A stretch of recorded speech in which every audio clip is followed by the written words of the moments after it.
এদিকে ব্রাহ্মণবাড়িয়ায় আজ সকাল ৬টা থেকে সন্ধ্যা ৬টা পর্যন্ত কারফিউ শিথিল করেছে স্থানীয় প্রশাসন। এতে জেলার পরিবেশ প্রায় স্বাভাবিক হয়ে এসেছে। সকল ব্যবসা প্রতিষ্ঠান খোলা রয়েছে, সড়কে যানবাহনের চাপও রয়েছে।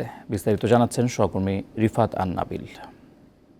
ব্রাহ্মণবাড়িয়া শহরের প্রবেশমুখ, যেটি চট্টগ্রাম সিলেট মহাসড়কে অবস্থিত কাউতলী এলাকায়। আমরা এখন দেখতে পাচ্ছি যে প্রচুর গাড়ি ঘোড়া চলাচল করছে, পরিস্থিতি প্রায় স্বাভাবিক। আজকে সকাল ৬টা থেকে সন্ধ্যা ৬টা পর্যন্ত এই কারফিউ শিথিল থাকবে ব্রাহ্মণবাড়িয়ায়। এদিকে কারফিউ শুরুর পর থেকে আন্দোলনের সময় সহিংসতার কারণে জড়িত বেশ কিছু মানুষকে আটক করার কথা জানিয়েছে স্থানীয় প্রশাসন এবং প্রতিদিনই তারা অভিযান পরিচালনা করছে এবং নাশকতা এবং বিভিন্ন অভিযোগে বেশ কিছু মানুষকে আটক করছে। এদিকে কারফিউর কারণে সবচেয়ে বেশি ভোগান্তিতে পড়েছে সাধারণ মানুষ, যেহেতু ব্যবসা বাণিজ্য বন্ধ, যেহেতু সরবরাহ ব্যবস্থা ধীরে ধীরে স্বাভাবিক হয়ে আসছে। শাকসবজি এবং অন্যান্য পণ্যের দাম ধীরে ধীরে কমতে শুরু করেছে।